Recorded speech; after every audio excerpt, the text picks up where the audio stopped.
Justin Fields coming off his best outing of the season, albeit coming to a loss to Denver. But what is the team saying about their quarterback heading into this matchup?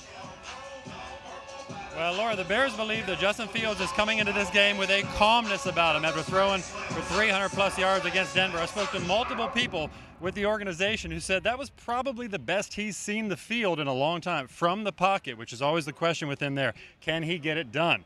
The Bears are also, I'm told, on high alert about the Commanders' quote, Justin Fields plan. That means on defense, are they going to put a spy on him early in the game? Are they going to put extra pressure and blitz him? So those are questions the Bears are hoping to find out early. This is a team that has been through a ton. They've played some top 10 defenses like the Bucs and the Chiefs and the Packers. And so, you know, they're hoping that they have a springboard from last week going to this game. They also have Tevin Jenkins, the guard back. He's been activated off IR.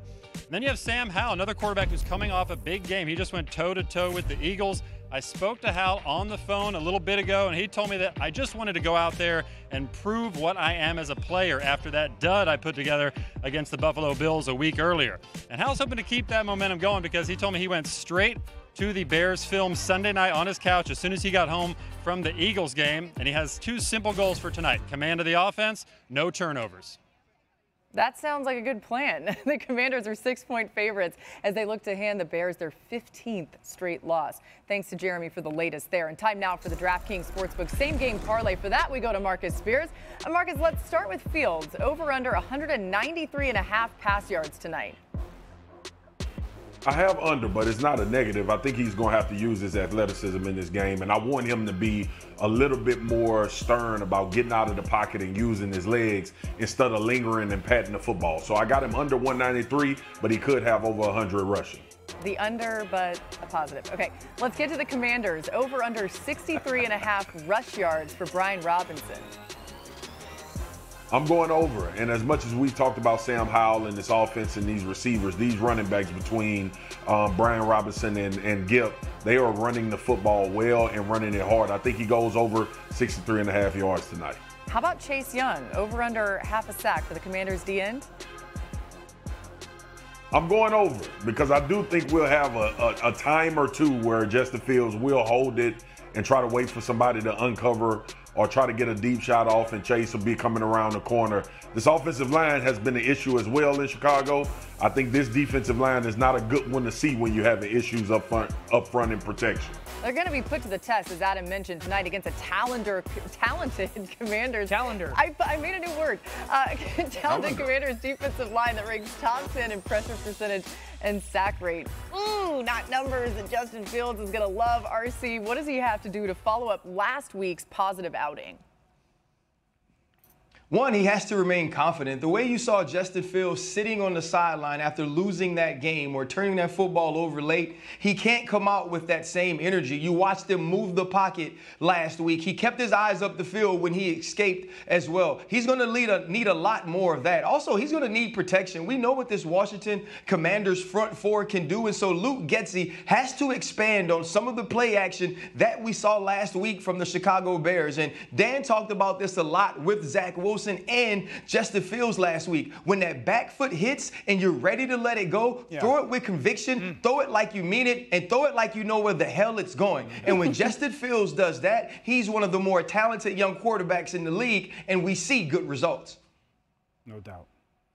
Look, I throw the football and I want him to be convicted, and I agree with you guys. Justin Fields has 28 attempts rushing in 4 games. He should be around 50 by now. With how this offense has looked and the protection, he has to use his legs. There needs to be some design quarterback run. The most attempts he's had have come against the Chiefs, and I'm sure that's just getting out of the pocket, making plays. Be convicted. That's it right there. Don't try to drift and pat the football and try to find people. Go. And especially against this front of the Washington Commanders. Y'all, it drives me crazy because this is not rocket science, bro. It's a tool in your toolbox that is as good as anything that anybody has in the league. And I just don't understand it, man. Don't make the guy something he's not. He is a dual threat quarterback, and when he needs to use his legs, make that the focal point of how you attack people on defense. All right, I'm calm. So, man, RC got tickled there. Got anger. I agree. Only one design quarterback run last week, even though the offense looked so different. I think one, full progression reads. I think that gave Justin a little bit, to RC's point where he was talking, like the conviction of what he was looking at. I think the second thing, the bootlegs. And I actually like, when they booted him to the field, guys, like the ball was on the left hash and they made him roll to the right, it gave him more space to go be a threat. Some of those stuff that opened up crossers to Cole Kmet where he can go into the field and the defense was like, oh gosh, 4 threes coming at me. So like I'd like to see an abundance of that, and that's kind of like the style that Justin should be playing in offensively. Marcus, where's that candle you light up sometimes? Let's light that candle and woo-saw ourselves. Well, they down. always get on me about my reflection in the screen. All right, well, but it does piss me off that I can't have it going. Light up a flame while we talk about Sam Howell. On the other side of things, Sam Howell nearly pulled off the upset of the Eagles last week. He lost in overtime. But, Dan, what do you like about this Washington offense right now? The different ways or reasons they use motion, the candle.